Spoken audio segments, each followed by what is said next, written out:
Shalom saudara-saudara. Shalom. Senang sekali saudara bisa ada di tengah-tengah saudara di persekutuan Pasutri di gereja GMI di Immanuel di tempat ini saudara-saudara ya. Terima kasih untuk hamba Tuhan, terima kasih juga untuk pengurus yang sudah kasih ruang begitu untuk saya boleh berbagi ya. Perkenalkan saudara-saudara, mungkin sebagian dari saudara mungkin belum kenal saya begitu ya. Perkenalkan nama saya Andre Tunggal dan saya melayani di sosial media ya. Saudara mungkin tunggu-tunggu gerejanya apa? Ya, saya saat ini lebih banyak aktif melayani dari satu gereja ke gereja yang lain karena pergumulan saya pribadi dengan Tuhan, saya rindu untuk bisa menjadi berkat lebih luas kepada banyak gereja ya. Jadi itulah sebabnya hari ini saudara saya lebih banyak dari satu gereja ke gereja yang lain karena kemarin pandemi COVID itu menjadi satu momentum juga buat saya untuk melihat bahwa Tuhan membimbing saya dalam pelayanan di sosial media ya. Jadi sosial media itu sinyalnya sampai di ujung ya sudah, di mana sinyal ada di sana saya rindu ada firman Tuhan diberitakan saudara ya. Orang bisa kenal Tuhan dan sebenarnya bukan cuma firman Tuhan diberitakan tapi channel YouTube saya ini kalau saudara buka mungkin saudara siap-siap jantungnya copot begitu ya. Kalau saudara tidak siap karena saya membahas banyak kontroversi di dalam kekristenan. Artinya ada banyak orang yang selalu aja pasti cari gara-gara sama kekristenan ya. Cari gara-gara dengan doktrin Kristen. Kok percaya aja bisa selamat kan gitu kan ya. Kalau udah percaya berarti boleh berbuat dosa dong begitu kan ya. Nah ada banyak ketidakmengertian dari orang-orang di luar sana tentang kekristenan. Nah itu saya kasih jawab dengan cara yang sebaik-baiknya supaya orang-orang boleh mengenal kebenaran dan terutama saya juga sebenarnya lebih banyak mau berbicara kepada anak-anak muda. Karena anak-anak muda hari ini saudara-saudara banyak skeptisnya atau kritisnya. 3 bulan yang lalu ada seorang anak hamba Tuhan datang sama saya dalam sebuah retreat, dia adalah anak seorang pendeta. Lalu kemudian dia bilang begini sama saya, Pastor you look so firm when you talk about Jesus. Kamu kelihatan sangat yakin ketika kamu bicara tentang Yesus. Bagaimana kita tahu Yesus itu tokoh benar? Dia bilang begitu. Loh kok bisa kamu ngomong begitu? Saya bilang. Iya, selama ini kan kita cuma tahu Yesus dari Alkitab kata dia. Betul? Kan ada lagunya kan? Jesus loves me, yes I know. For the Bible tells me so. Oh, dia bilang begini. Bagaimana kalau Bible itu karangan orang, dongeng? Anak pendeta loh. Menarik saya bilang. Kok kamu bisa mikir gitu? Akhirnya saya jelasin. Kalau kamu pikir bahwa Yesus itu cuma dikenal dalam Alkitab, kamu salah. Karena ada banyak tulisan di luar Alkitab, itu menceritakan tentang kekristenan dan tentang Yesus Kristus.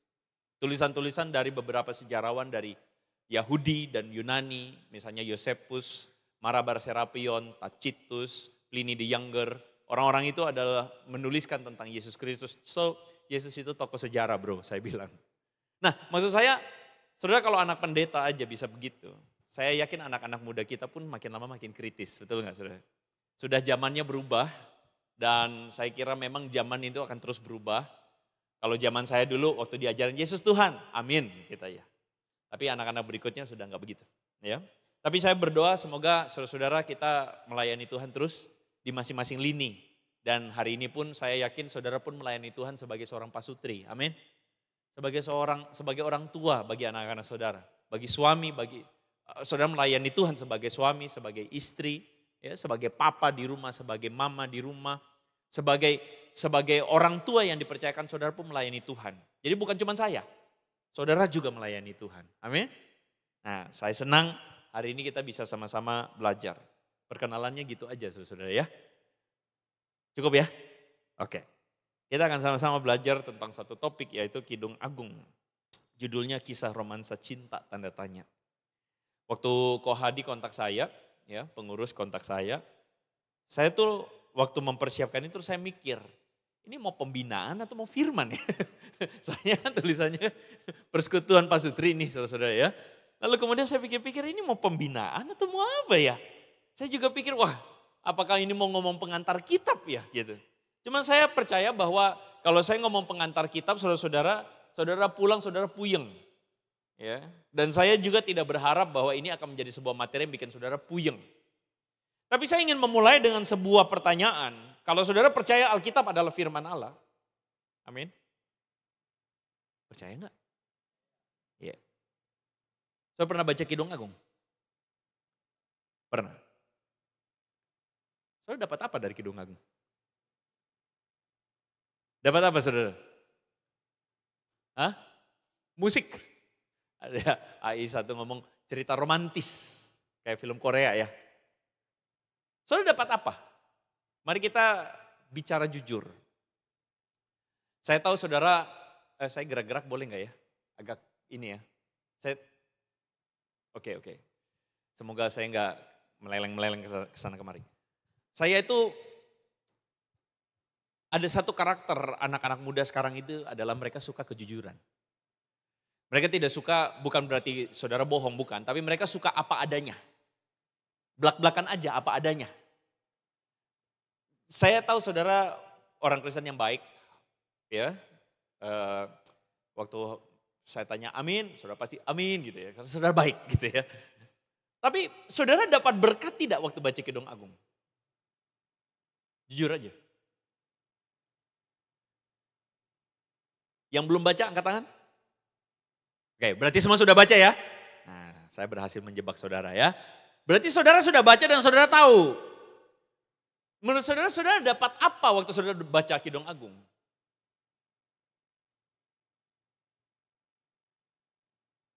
Amin, puji Tuhan. Saat teduh selesai. Mari kita ngomong. Saudara dapat apa waktu saudara baca Kidung Agung? Kalau tadi ada bilang ini cerita romantis ya. Nyanyian, puisi romantis. Saudara banyak orang tuh bingung kenapa Kidung Agung itu ada di Alkitab. Dan sebenarnya mau ngomong apa itu Kidung Agung? Kalau kita bicara tentang Kidung Agung maka kita bicara bahasa Inggrisnya saudara Song of Songs atau Song of Solomon, ya, Kidung Agung. Menceritakan tentang kisah dua orang kekasih, laki-laki dan perempuan, yang saling mencinta, yang saling merindukan dan sebagainya. Dan saya sebenarnya jujur sebagai seorang hamba Tuhan pula, belajar teologi, saya tuh selalu mikir-mikir ngapain ini kitab Kidung Agung ada di sini. Kalau mau romantis nonton film Korea, betul nggak? Saudara nggak pernah nonton film Korea ya saudara? Nonton dong, ya kan? Kalau mau cuma tahu cerita romantis, saudara-saudara dulu masih ada ceritanya. Saya nggak tahu tuh tiba-tiba lupa di otak saya tuh film zaman dulu. Ya itulah begitu ya film-film Indonesia di zaman-zaman dahulu kala lah begitu yang romantis-romantis itu. Apa Roma Irama atau apalah itu saudara ya. Nonton juga telenovela Maria Mercedes atau Maria Cinta yang Hilang, betul nggak saudara-saudara? Itu zaman saya kecil soalnya. Nonton Tersanjung atau apa. Lalu kenapa kitab Kidung Agung ini mesti ada di sana? Apalagi kalau saudara baca kitab Kidung Agung, cantik sekali engkau manisku. Waduh, tiada cacat dan celah. Terus kita mau pakai ayat ini untuk apa saudara? Saya mau tanya. Ngerayu istri yang lagi ngambek. Kiranya ia mencium aku dengan kecupan karena cintamu lebih nikmat daripada anggur. Mau pakai buat apa? Halo? Mau pakai buat apa saudara? Bahkan bagi orang sebagian di luar sana mengatakan ini kitab porno katanya. Begitu kan ya. Buah dadamu dan sebagainya. Sorry to say, kita belak-belakan aja. Jadi kitab Kidung Agung ini mau dipakai buat apa? Saudara-saudara menurut penafsiran klasik. Orang-orang Yahudi itu menghubungkan kitab Kidung Agung ini ada di dalam dalam tanah saudara-saudara bagian dari Ketuvim sebagai sebuah tulisan yang menggambarkan kisahnya Yahweh, kisahnya Tuhan dengan umat Israel. Ah gitu. Jadi menggambarkan cintanya Tuhan dengan umat Israel. Oke. Kalau saudara baca dalam sejarah gereja ada yang namanya Origen dari Alexandria. Origen ini abad keempat, dia mengatakan bahwa kitab Kidung Agung ini adalah kitab yang menggambarkan Kristus dengan gereja. Nah biasanya gereja akan setuju bahwa Kidung Agung itu ngomongin itu. Karena kita juga have no idea ini mau ngomong apa. Jadi menceritakan tentang kasihnya Tuhan kepada kita manusia. Tapi jujur sekali lagi, waktu saudara baca, saudara merasakan cintanya Tuhan tidak? dalam Kidung Agung? Belak-belakan aja. Sebagian kita kayak rasa asing, betul nggak? Merasa asing, kok ada nggak ya begitu ya? Kok begini ya? Nah, karena itu saya antisipasi hari ini, saya tidak mau juga ini jadi pembinaan, saudara pusing karena saya tidak mau ini jadi kuliah. Saya mau saudara dapat sesuatu waktu pulang ya. Jadi saya mau bicara sedikit tentang apa sih sebenarnya menjadi esensi kenapa kitab Kidung Agung ini ada di dalam Alkitab kita. Atau kenapa kita mesti mengerti ketika baca kitab Kidung Agung. Kidung Agung ini saudara-saudara dalam bahasa Ibraninya adalah Sir Hashirim. Kata Sir Hashirim ini adalah sebuah kata perulangan yang diartikan Song of Songs. Kalau saudara pernah dengar istilah Holy of Holiest. Dalam sebuah tabernakel Musa itu ada namanya Ruang Maha Kudus, namanya Holy of Holiest. Jadi ini sebenarnya adalah perulangan. Dalam kultur atau dalam semantik itu kata perulangan. Misalnya Raja segala raja. Betul ya? Tuhan segala Tuhan. Artinya apa? Artinya kata Kidung Agung ini artinya adalah lagu yang terbaik atau lagu yang paling megah, paling baik. Makanya saudara-saudara ini adalah sebuah puisi cinta yang agung. Nah gitu kira-kira. Dan puisi cinta yang agung ini kalau saudara baca ini berisikan cinta antara gadis sulam dengan kekasihnya yang kalau saudara lihat di dalam Kidung Agung 6 ayat 8 itu kemungkinan bahwa laki-laki ini adalah seorang gembala. Nah ada yang mengatakan Kidung Agung ditulis oleh Salomo, betul ya? Karena Kidung Agung pasal 1 ayat 1 saudara akan baca Kidung Agung dari Salomo. Tapi kalau misalnya saudara ini for your information, kayaknya akan sulit untuk kita ngomong bahwa Kidung Agung ini ditulis Salomo. Karena tokoh utama yang mengeluarkan puisi cintanya itu adalah perempuan. Bukan si Salomonya. Pertama. Yang kedua, laki-laki yang digambarkan di situ itu bukan Salomo. Saudara kan kalau lihat Salomo, nama Salomo muncul di awal dan di bagian akhir. Dan Salomo itu cuma dikutip oleh penulis kitab Kidung Agung. Karena saudara Salomo itu kan terkenal sebagai raja yang berhikmat, betul ya? Hikmat Salomo dan sebagainya. Makanya Amsal itu kan kita bilang Amsal tulisan siapa? Salomo. Mazmur sebagian Daud. Tapi bukan cuma Daud yang tulis. Ada juga Salomo. Nah jadi ini kumpulan puisi.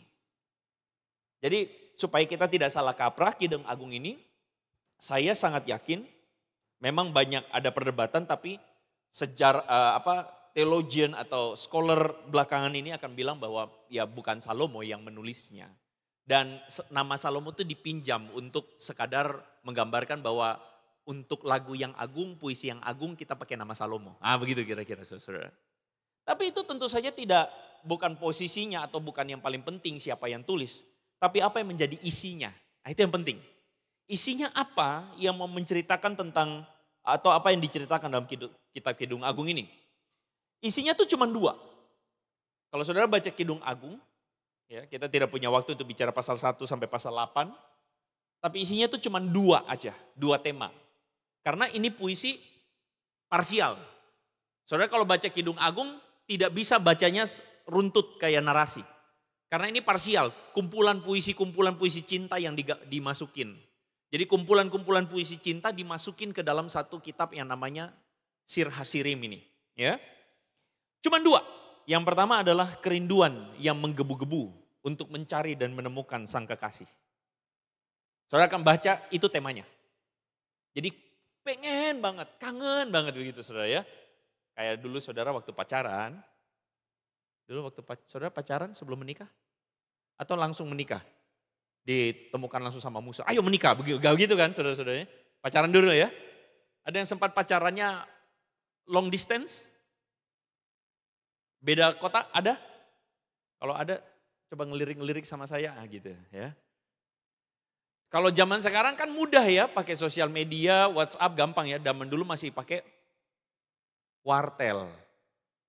Tahu wartel saudara? Ya, langsung begini. Kalau bilang genset, apanya wortel itu koha gitu kan ya. Saya dengar cerita waktu di saat itu senior-senior bilang, wah kalau pacaran long distance di saat Gue jamin putus katanya. Wih, kalau punya pacar di luar anak saya putus pasti. Enggak, itu sebenarnya cuman bercandaan. Kenapa putus? Karena pada zaman itu komunikasi susah. Dan bisa komunikasi itu cuman di wartel katanya depan saat, saudara-saudara ya. Tapi ide utamanya adalah ada sebuah kerinduan untuk pengen ketemu, betul ya? Kepengen untuk ketemu, kepengen untuk berjumpa dengan yang disayang. Saudara, cinta itu kayak gitu. Nah gitu, itu yang Kidung Agung mau kasih tahu. Tema yang kedua adalah kekaguman akan kecantikan, keelokan sang kekasih. Jadi saudara lihat, temanya tuh itu. Kangen, pengen ketemu, pengen cari, pengen ketemu, dan kagum. Itu cinta.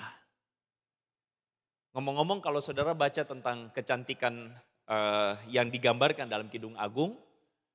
Kalau saudara lihat, saudara akan menemukan ayat-ayat yang dikatakan bahwa lehermu itu matamu itu seperti burung merpati gitu kan ya. Lalu kemudian bibirmu, gigimu itu kayak domba gitu ya. Nah nanti kayak gitu saudara-saudara ya. Lehermu itu seperti menara gitu. Ngeri saudara ya. Bukan, jadi itu namanya puisi. Makanya saudara mesti ngerti Kidung Agung itu bahasa puisi. Bahasa puisi itu sering pakai metafora ya, jadi tidak bisa diartikan literal. Nah itu mungkin kira-kira untuk saudara mengerti Kidung Agung. Jadi kalau saudara baca, saudara ngerti ini adalah puisi cinta. Yang berisikan tentang kerinduan, pengen ketemu. Yang kedua, berisikan tentang kekaguman, kagum. Cinta inilah yang sebenarnya jadi konklusi utamanya. Yang mau disampaikan dan kenapa Kidung Agung ini ada. Cinta. Katakan sama-sama dengan saya, cinta. Coba suami dan istri pegang pasangannya lalu lihat cinta. Ah gitu dong. Coba romantis dikit. Nah, jangan malu-malu dong ya. Kita harus lebih ekspresif saudara ya. Cinta itu kata Kidung Agung kuat seperti maut. Kegairahannya gigih kayak dunia orang mati. Tahu kenapa maut, kenapa orang mati? Karena kekuatan yang digambarkan di dalam pemikiran orang Yahudi adalah kalau mati itu datang, kematian datang gak ada yang bisa tolak, setuju? Gak kaya, gak miskin. Gak tua, gak muda. Betul ya? Gak pejabat, gak orang biasa. Yang namanya maut datang, KO.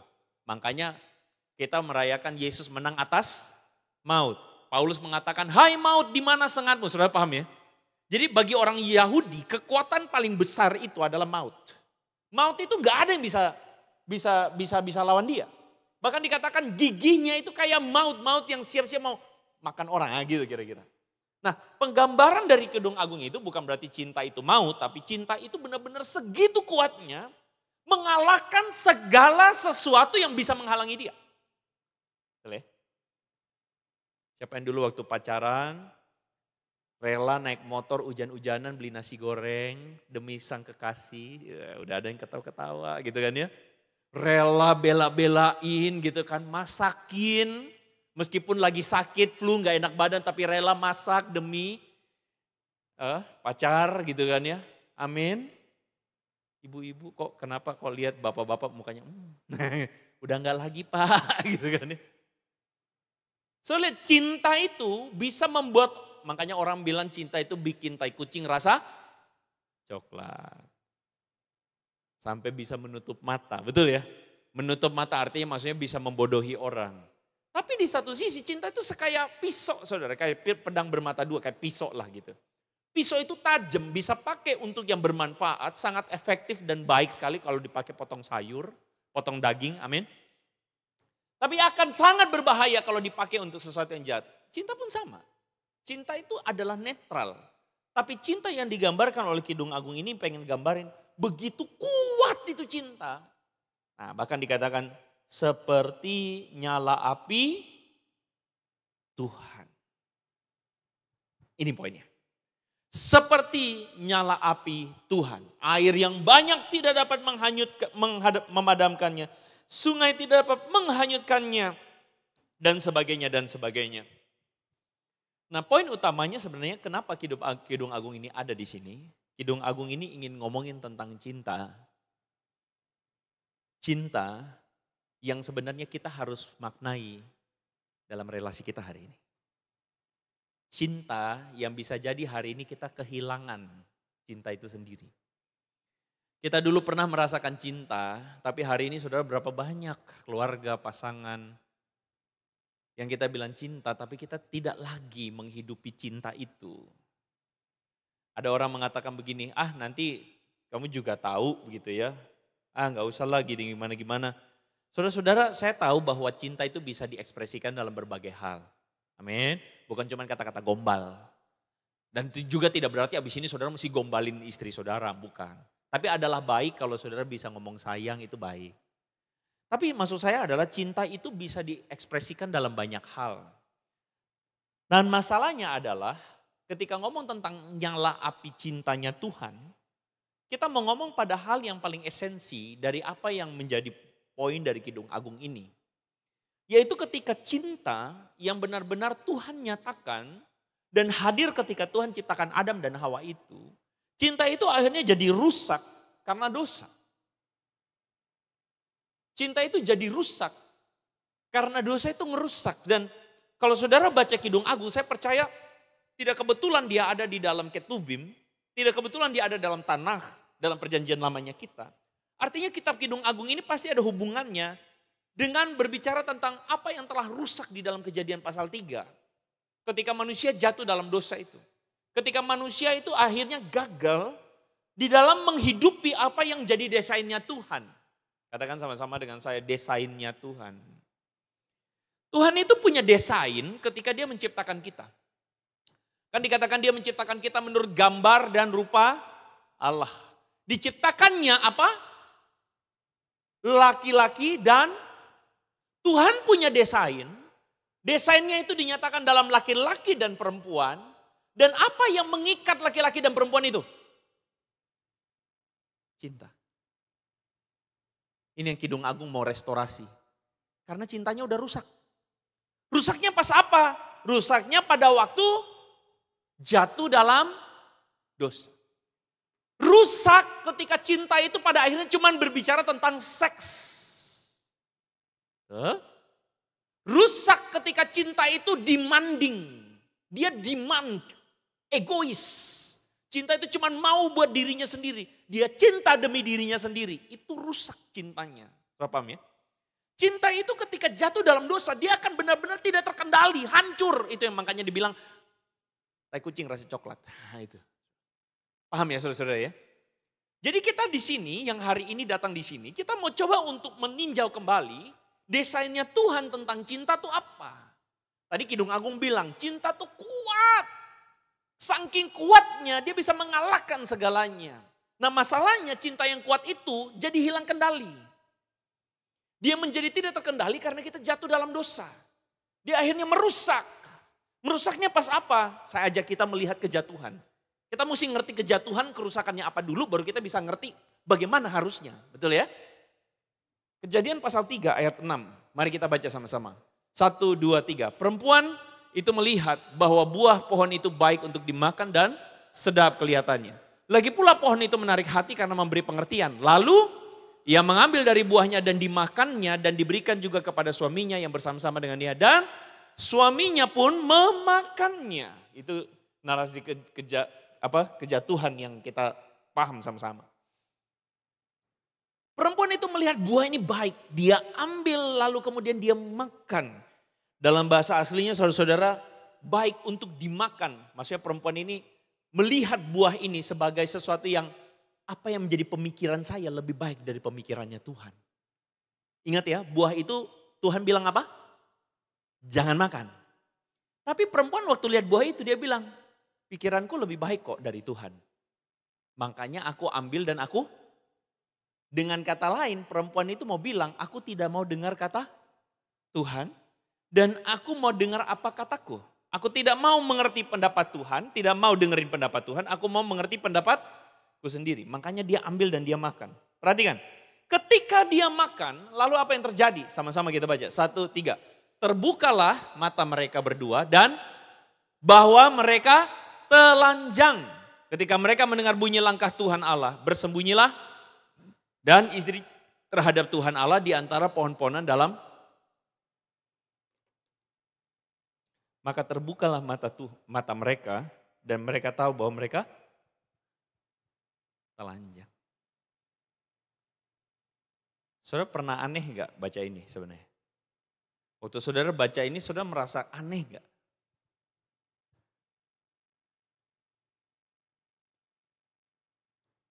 Oke, sebelum jatuh dalam dosa, mereka sudah telanjang belum? Sudah.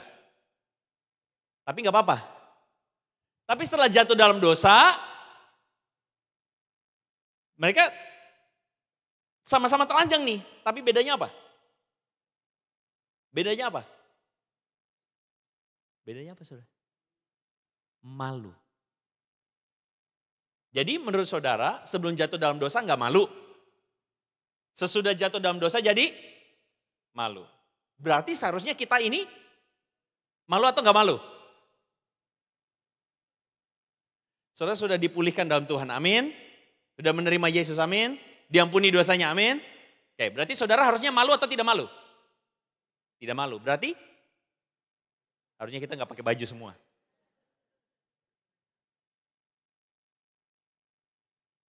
Saudara merasa aneh gak ini? Saudara merasa aneh gak? Saya dari kecil ya, saya tuh waktu baca ini saya pikir, oh berarti nanti kalau saya masuk surga saya telanjang-telanjang di surga. Karena apa? Karena Adam dan Hawa sebelum jatuh dalam dosa telanjang gak apa-apa. Tapi setelah jatuh dalam dosa dia merasa aduh malu gitu kan. Akhirnya mereka sembunyi. Karena apa? Karena telanjang. Loh lebih bagus yang jatuh dalam dosa atau tidak jatuh? Oke, lebih bagus berpakaian atau tidak berpakaian? Lebih bagus berpakaian atau tidak berpakaian? Berpakaian. Kalau gitu lebih bagus jatuh dalam dosa atau tidak? Nah, inilah yang membuat saya tuh cinta baca Alkitab. Saya suka baca Alkitab, kenapa? Karena saya mau cari tahu apa artinya. Karena saya enggak bisa cuma baca doang terus amini aja. Saya mesti ngerti apa isinya. Nah, itu jadi kesenangan saya, sukacita saya tuh. Makanya saudara kita sama-sama belajar, amin. Bilang sama kiri kanan, ayo belajar lagi ya. Oke. Kita lihat sama-sama. Kejadian ini atau narasi ini diceritakan bahwa Tuhan itu pada akhirnya panggil manusia. Lalu dia bilang begini, di mana kamu? Akhirnya Adam dan Hawa bilang, kami takut karena kami telanjang. Kami takut karena kami telanjang. Saudara bisa lihat gak bahwa sebenarnya ada sebuah kontra narasi sebelum dan sesudah kejatuhan. Sebelum itu mereka keduanya dikatakan telanjang. Kelihatan dari kiri, saudara bisa lihat dari sebelah situ ya. Kalau misalnya dari tengah nggak kelihatan. Mereka keduanya telanjang, manusia dan istrinya itu, tapi mereka tidak merasa malu. Ini kalau tidak penting, gak bakal ditulis di awal. Ini penting loh. Ditulis di dalam Kejadian pasal 2 tentang keadaan ideal sebelum jatuh dalam dosa. Mereka sama-sama telanjang tapi tidak malu. Tapi setelah jatuh dalam dosa, saudara lihat, terbuka mata mereka lalu dikatakan apa? Mereka tahu bahwa mereka telanjang dan mereka takut. Karena itu mereka sembunyi. Kejadian ini atau narasi ini tidak bermaksud untuk kemudian mengatakan kalau begitu telanjang lebih baik daripada nggak telanjang. Gak bermaksud itu. Saudara jangan tafsirkan kalau begitu nanti kita telanjang-telanjang aja. Bukan itu. Makna telanjang di sini adalah kelemahan. Manusia diciptakan sempurna atau tidak sempurna? Sempurna atau tidak sempurna? Sebelum jatuh dalam dosa sempurna atau tidak? Kenapa sempurna? Manusia sebelum jatuh dalam dosa itu bisa jatuh dalam dosa tidak? Kalau bisa jatuh itu sempurna tidak?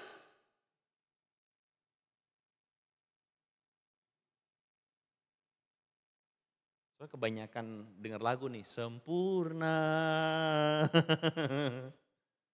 Saudara, manusia pertama kali diciptakan sebelum jatuh dalam dosa, manusia tidak sempurna. Loh Pak, kan Diciptakan menurut gambar rupa Allah. Iya, menurut gambar rupa Allah bukan berarti sama kayak Allah. Sama kayak Allah sempurna ya berarti dia Tuhan juga kan, gitu kan. Manusia diciptakan sejak awal tidak sempurna. Diciptakannya laki-laki dan perempuan. Laki-laki dan perempuan aja masing-masing udah beda. Dan keduanya itu bisa jatuh dalam dosa. Itu berarti manusia punya kelemahan. Ketelanjangan ini sebenarnya berbicara tentang kelemahan. Telanjang itu kiasan. Yang menunjukkan realitas bahwa manusia itu sadar dia punya kelemahan. Dari awal manusia tuh sadar bahwa dia punya kelemahan. Kayak saudara mungkin pernah baca nggak sebuah cerita, lihat wajah asli istri usai hapus make up di malam pertama, pria minta cerai. Nggak ada di sini ya, puji Tuhan.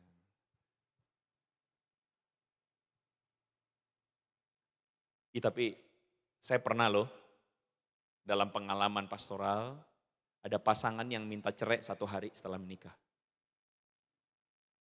Itu pernah. Itu aib sih, aib banget. Tapi itu terjadi. Sedih sekali. Kami sedih, hamba Tuhan kami sedih.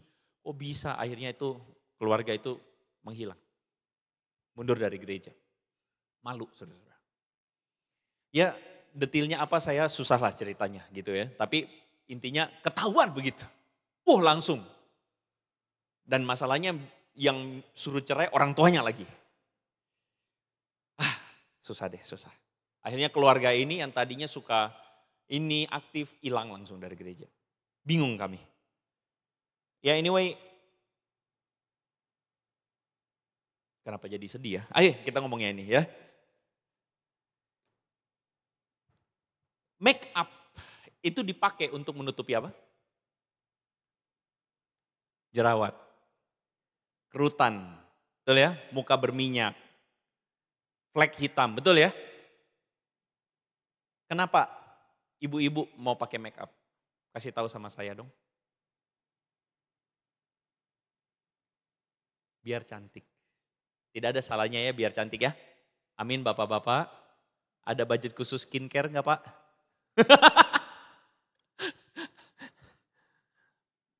Tidak ada salahnya.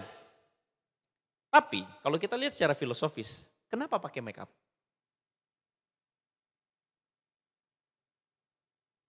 Ada yang ditutupin. Apa yang ditutupin? Sesuatu yang kita tidak mau ditampakkan, betul? Sekali lagi, tidak salah pakai skincare ya. Tidak salah pakai make up ya, tidak salah ya. Saya cuma pakai ilustrasi saja. Tapi maksud saya adalah ada satu rasa malu ketika kelemahan saya kelihatan. Betul? Ada satu rasa tidak mau ketika kelemahan saya kelihatan. Ketika rambut saya aut-autan masih gulungan. Saya tidak mau kelihatan, betul ya ibu-ibu ya.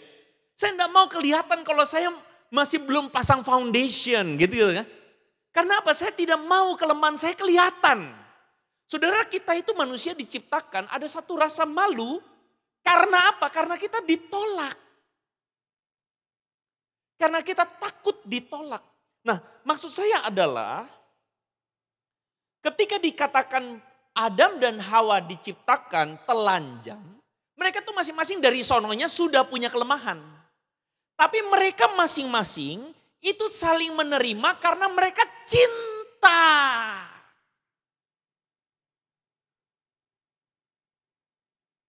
Adam dan Hawa tidak malu.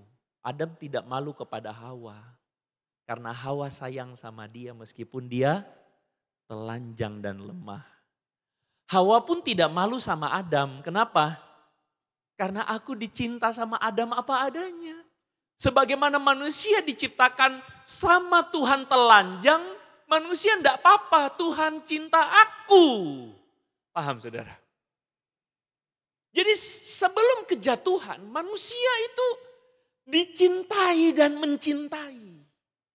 Sebelum kejatuhan mereka tuh, aku merasa bahagia karena aku dicintai apa adanya. Bapak-bapak kentut di depan istri, tidak ada masalah bukan? Betul? Dulu waktu pacaran kentut tidak di depan pasangan. Sembunyi-sembunyi kan? Tapi sekarang kentut iya gitu kan. Jorok iya, betul kan? Buang, maaf kok jadi jorok ya di sini ya. Buang ludah sembarang gitu kan. Tapi kita enggak masalah, kenapa? Karena istri saya sayang saya. Iya kan? Perut tambah maju gitu kan. Enggak ada model lagi. Tapi kenapa? Enggak apa-apa. Saya enggak tahu istri-istri merasa hal yang sama enggak? Maaf ya, ini agak sensitif memang.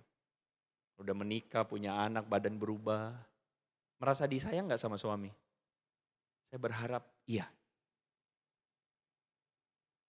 Tapi saudara tahu enggak, ada satu rasa tidak disayang, tidak dicintai ketika jatuh dalam dosa. Dosa itu merusak, akhirnya apa?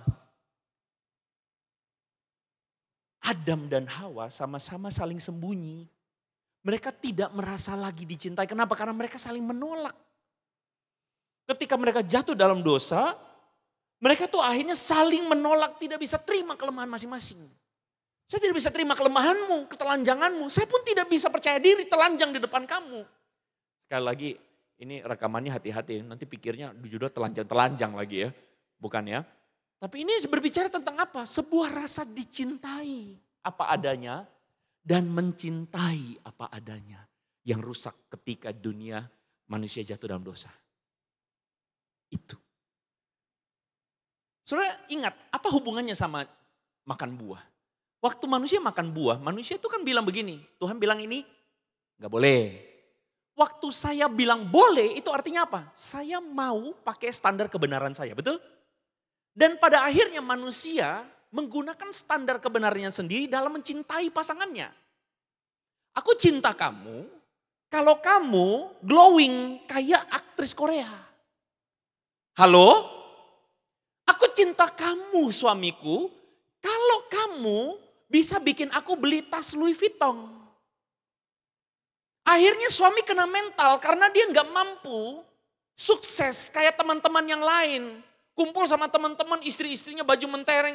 Suami maaf ya, mungkin kerjaan susah, gak mampu untuk beliin. Akhirnya suami menarik diri. Malu kan? Halo? Betul begitu? Karena rasa tidak dicintai. Dan tidak mampu mencintai dengan benar. Adam dan Hawa sembunyi. Sudah ngerti itu maksudnya? Makanya ketika Tuhan datang, mereka sembunyi. Kenapa? Takut. Sebab aku apa? Telanjang. Menurut standarku, makanya kan ada yang bilang, bedanya kekristenan sama agama lain itu apa? Agama lain itu adalah berusaha bikin ABC, berbuat banyak amal supaya layak di hadapan Tuhan. Betul? Berbuat kebaikan supaya Tuhan sayang sama saya. Betul? Berbuat yang begini supaya Tuhan memberkati. Betul? Tapi bedanya dengan kekristenan apa? Kekristenan mulai dengan Tuhan sayang sama kita. Saudara lihat gak? Cinta itu hilang tuh. Waktu jatuh dalam dosa, cinta yang kayak begitu hilang. Manusia gak bisa paham itu cinta yang adalah komitmen. Aku cinta kamu. Apa alasannya? Ya karena aku cinta kamu. Apa alasannya? Karena aku cantik. Ya enggak, karena aku cinta kamu. Titik. Tapi manusia kan sampai pada dasar harus ada alasan dulu baru bisa cinta, betul kan? Itu loh, saudara bisa lihat gak manusia jatuh dalam dosa, cintanya tuh jadi bersyarat.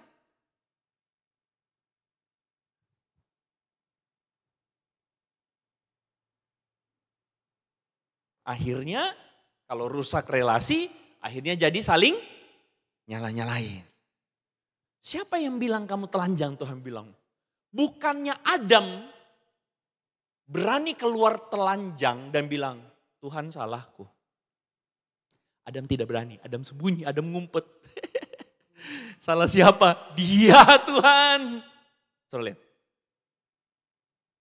Adam tidak berani ngaku kesalahan. Dia bilang salahnya perempuan. Perempuan dia bilang salahnya perempuan. Perempuan gak berani tunjuk Adam nanti gak dapat uang belanja. Dia tunjuk ular yang salah. Telanjang pun berbicara tentang kemampuan untuk berani lemah. Aku punya kelemahan. Tuhan aku yang salah. Bukan istriku, aku yang salah. Adam gak berani, Adam sembunyi. Adam ngumpet. Gak berani ngomongin kelemahannya. Gak berani ngomongin kesalahannya. Adam bilang, enggak kok yang salah pintunya. Yang yang salah itu mesin cucinya. Gitu kan. Nah udah, akhirnya apa? Saling nyala-nyalain. Dalam pelayanan pastoral saya ketemu dengan keluarga yang relasinya gak sehat. Salah satu yang gak sehat itu adalah kalau kita udah main nyala-nyalahin. Serius, itu udah gak sehat, gak baik. Pokoknya kalau ada masalah, maunya lu yang salah. Dia yang salah, ini yang salah. Kadang-kadang jadi orang tua kita juga begitu, biasain sama anak kita. Anak kita jatuh, ini lantainya nakal ya. Halo? Tanpa sadar kita tuh biasakan bahwa anak kita itu enggak boleh salah. Tanpa sadar kebawa terus sama kita. Akhirnya kita tuh jadi pasangan suami istri yang tidak berani untuk bilang, iya ini aku yang salah. Istri-istri berapa banyak ketemu suami-suami yang egonya tinggi banget sampai-sampai gak pernah mau ngomong maaf. Maaf suami-suami kita sama-sama rendahkan diri yuk. Bisa jadi istri kita pun sombongnya minta ampun. Ya karena mungkin kita gak terbiasa untuk saling telanjang. Aku salah. Aku salah. Ya udah. Saudara lihat gak? Indah ya Alkitab ya. Indah ya. Jadi relasi yang harmoni itu rusak. Yang tadi saling nerima jadi saling nuntut, saling tuding. Yang duluan saya mau ngalah akhirnya gak mau kalah. Yang harusnya tuh cinta itu bikin kita tuh mau ngalah. Ya, saudara ingat Kidung Agung tadi?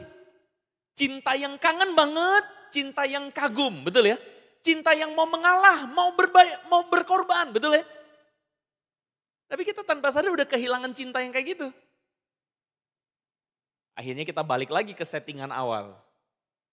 Kita saling menuntut, gak mau kalah, curigaan. Maaf kalau ada istri-istri yang dikit-dikit cemburu. Ya bukan cuma istri aja, ada suami yang kayak gitu. Oh cemburunya minta ampun, cemburu sama ini, cemburu sama itu. Kenapa? Curiga. Ego. Tahu nggak kenapa? Karena kita terpisah dari Tuhan. Jatuh dalam dosa, manusia Adam dan Hawa out, betul ya? Mereka kehilangan Tuhan, kehilangan cintanya. Makanya Kidung Agung itu mau merestor lagi. Kidung Agung itu adalah puisi cinta yang mau ingatin kita. Cinta itu adalah kuat. Saking kuatnya sampai-sampai apa? Masalah apapun diterabas sama dia, betul? Sama halnya Tuhan turun dari sorga ke bumi. Menerabas semuanya itu demi mengasihi kita. Cinta yang sama itu kita mesti punya. Gitu maksudnya.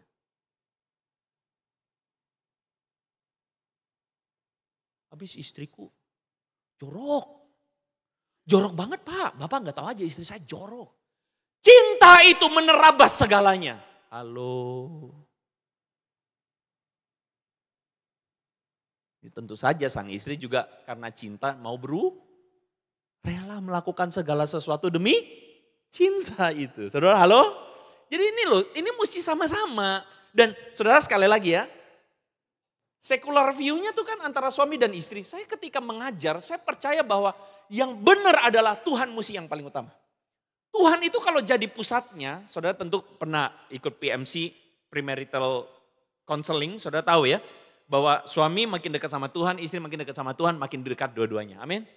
Nah maksud saya itu dalam Kidung Agung, ini semua yang kita bicarakan, ini semua ujung-ujungnya adalah kadang-kadang kalau kita cuma cowok, suami, istri, saya menikah sebagai suami pun saya rasa, iya ya capek ya kalau cuma kayak, ada gak perasaan, jujur deh, kok gua terus yang ngalah ya, lu kapan ngalahnya sih? Ah gitu misalnya, berasa gak? Ya, kok gua terus yang berubah ya, lu kapan berubahnya ya? Berasa gak? Berasa gak? Kristus butuh di tengah, supaya kita tuh waktu merasa, kok gua terus yang ngalah ya? Kristus ngalah buat saya. Ya udah saya juga harus terus ngalah. Mesti dua-duanya itu mesti begitu sama Tuhan, paham ya saudara ya? Jadi menikah itu Kristus jadi saksi, Kristus jadi pemersatu. Dan itu yang bikin saya merasa bahwa kita mampu untuk kembali merestore cinta. Kalau Kristus itu di tengah, jadi patokan kita.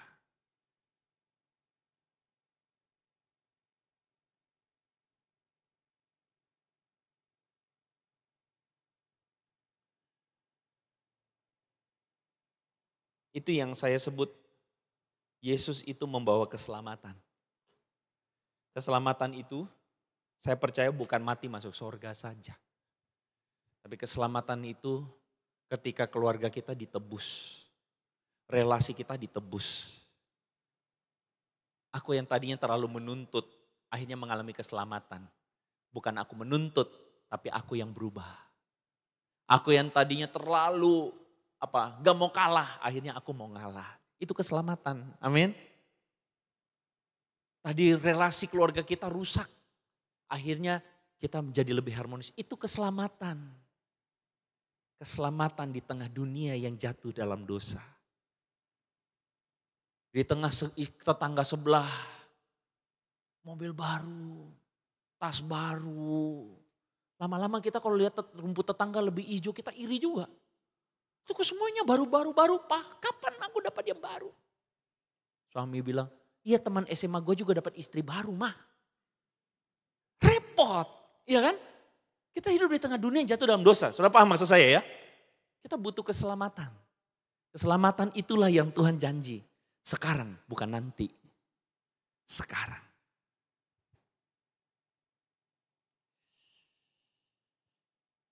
Jadi Kidung Agung waktu kita baca, Kidung Agung itu mengingatkan kita, cinta itu kuat.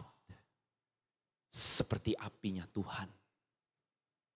Cinta itu mengalahkan segalanya. Kalau kita pakai cintanya Tuhan.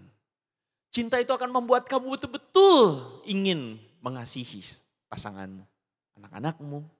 Cinta itu akhirnya membuat kamu betul-betul mengagumi. Bahkan mengagumi hal-hal yang sepele-sepele. Istriku sayang, telur mata sapimu paling baik. Aku paling suka makan telur mata sapimu sayang dibandingkan warteg-warteg itu. Gitu kan ya. Cinta itu akhirnya membuat kita keluar dari zona nyaman. Membuat kita tuh akhirnya kembali, terrestore kembali. Semoga insight firman Tuhan ini jadi berkat buat saudara. Amin. Doa dulu atau tanya jawab dulu? Tanya jawab, oke. Silakan. Mungkin ada dari saudara mau tanya jawab?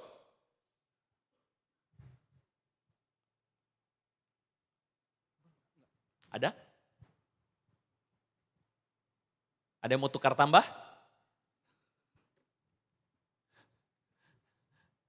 Ada yang mau tanya jawab? Ada?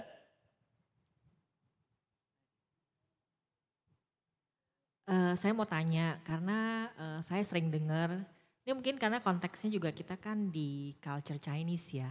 Saya tuh seumur hidup kayaknya nggak pernah mendengar ada cerita pasangan mungkin yang bilang gini, oh kalau saya ngomong jujur sama pasangan saya, terus pasangan saya bilang terima kasih ya kamu udah jujur sama saya. Biasanya jadi marah.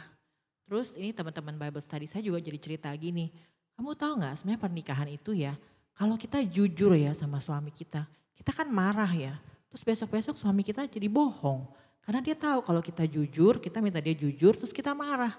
Itu gimana ya kayak gitu? Saya juga bingung jadinya Pak. Iya, terima kasih. Kedewasaan setiap orang berbeda-beda.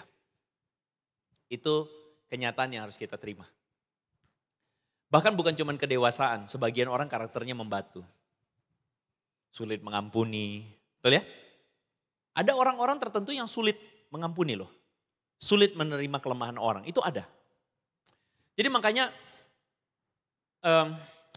saya ketika mengajar atau mengembalakan, saya tidak akan paksa jemaat untuk lakukan ini di rumah. Enggak. Saya akan kasih ruang untuk setiap jemaat berproses dengan Tuhan. Kenapa? Karena mungkin semua orang tidak ada pada kedewasaan yang sama. Yaitu tadi, kalau jujur, pasangan bisa terima. Oh indah saudara-saudara kalau begitu, ya kan? Tapi kadang-kadang kita tuh akhirnya rasa, gak bisa deh. Saya paham, itu menyedihkan. Nah makanya saya bilang, berproseslah seiring waktu. Berdoalah, bergumullah. Mungkin ada waktunya. Itu terjadi. Jadi saya tentu akan bilang bahwa ini yang kita sama-sama kejar. Ini yang kita harus kejar, pursue. Tetapi pada akhirnya untuk mempraktekannya, Saya akan memberikan atau menyerahkan kepada saudara-saudara masing-masing suami dan istri. Kalau Anda kompak puji Tuhan, praktekkan di rumah. Mulai bangun kembali cinta yang semestinya, ya kan? Tapi saya tahu dalam pengembalaan pelayanan gereja, ini bukan konteks sama ibu bukan, tapi di gereja biasanya yang lebih banyak datang ke gereja bapak atau ibu? Bapak atau ibu-ibu? Ini aja kalau kita ambil survei ibu-ibu nih paling banyak nih kan. Kenapa? Karena memang perempuan lebih care. Ada sebuah naturnya lebih care. Cowok tuh kayak gak mau tahu, lebih cuek, lebih gak peduli gitu ya. Lebih maaf, sombong, ayo ngaku sama-sama gitu ya. Cewek pun ada sombongnya gitu kan ya. Tapi saya tahu kadang-kadang ada aktivis yang bilang sama saya, aduh Pak suami saya begini-begini. Saya gak bisa ngomong saudara. Ya karena apa ya? Karena itu realita yang mesti diterima. Ya kan? Masa mau cerai? Kan enggak. Ya sudah, bergumulah. Inilah bagian dari salib yang harus dipikul. Menghidupi kebenaran. Tapi saya percaya Tuhan sanggup mengubah situasi. Saya percaya itu. Kita harus setia pada bagiannya kita. Mungkin itu saja respon saya. Terima kasih, Bu. Ada lagi yang mungkin komentar atau tanya, silakan.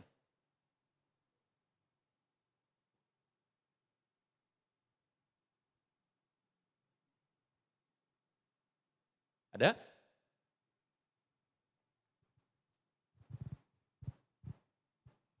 Jangan nanti praktekkan, oke kita praktekkan pulang kita telanjang-telanjang. Bukan saudara ya. Telanjang di sini artinya ya kiasan ya. Saudara mengerti maksudnya ya. Jadi bisa apa adanya. Ya itu indah kalau bisa begitu ya. Jadi bisa telanjang pun juga berbicara tentang berani untuk mengaku kesalahan. Telanjang itu kan malu kan saudara ya. Dan saudara laki-laki, bukan cuma laki-laki sih, perempuan juga ada. Sombongnya minta ampun, tidak mau salah. Nah kita belajar yuk. Keluar dari semak-semak itu dan bilang, aku salah kok. Ya aku salah, sorry aku salah. Kadang-kadang saya ketemu dengan hubungan yang kadang bagi orang Chinese tuh yang ngaku salah tuh susah, iya kan? Karena kayak laki-laki tuh kan jadi tuan raja, kaisar di rumah ya. Ngaku salah tuh susahnya minta ampun. Akhirnya kalau sudah merasa bersalah akhirnya baik-baikin gitu ya. Saudara kalau pertahankan relasi kayak begitu, ya itu pilihan saudara sih. Cuman saya bilang anak-anak muda kita sekarang itu menuntut apa adanya. Susah kalau jadi bapak itu susah ngomong maaf, itu saudara akan sengsara sendiri, saya jamin. Kalau jadi bapak atau jadi mama susah ngomong maaf, saya jamin 100%. Anda nyesal nanti. Karena sama anak-anak muda kita nggak bisa begitu. Mereka lebih suka untuk orang tua tuh bisa ngomong maaf. Mereka akan bisa memaafkan dengan legowo juga. Gitu ya. Itu aja. Ada lagi mungkin? Kalau sudah, kita mau lanjut dengan kitab berikutnya, Mazmur. Oh enggak, udah capek Pak. Kita berdoa saudara ya. Mari kita tundukkan kepala kita berdoa. Kami berterima kasih kalau hari ini kebenaran-Mu kembali menginstal sesuatu dalam hati kami dan pikiran kami. Kami mengerti firman-Mu Tuhan dan firman-Mu ingin berbicara dengan begitu gamblang. Cinta yang Tuhan ingin restore, Tuhan ingin taruh kembali dalam hati kami, dalam relasi kami, dengan pasangan, dalam keluarga kami. Tuhan ampuni kami kalau selama ini kami gagal, lemah. Sebagai suami, sebagai istri, Tuhan kami tidak sempurna. Bahkan Engkau melihat tangis kami Tuhan, tangis di dalam hati kami yang kami gak bisa ngomong. Tapi Tuhan kami percaya Tuhan hari ini apapun keadaan kami, sebagaimana Engkau datang mencari kami manusia berdosa, Engkau pun Tuhan tidak akan pernah melewatkan kami. Pegang tangan kami dan tolong kami. Jika ada hari ini kami yang harus bertobat, kami pun mau bertobat. Jika ada di antara kami yang berkomitmen untuk mengubah dan mengizinkan Kristus Engkau berbicara di dalam relasi kami, hati kami, Tuhan berkaryalah dalam hati jemaat-Mu.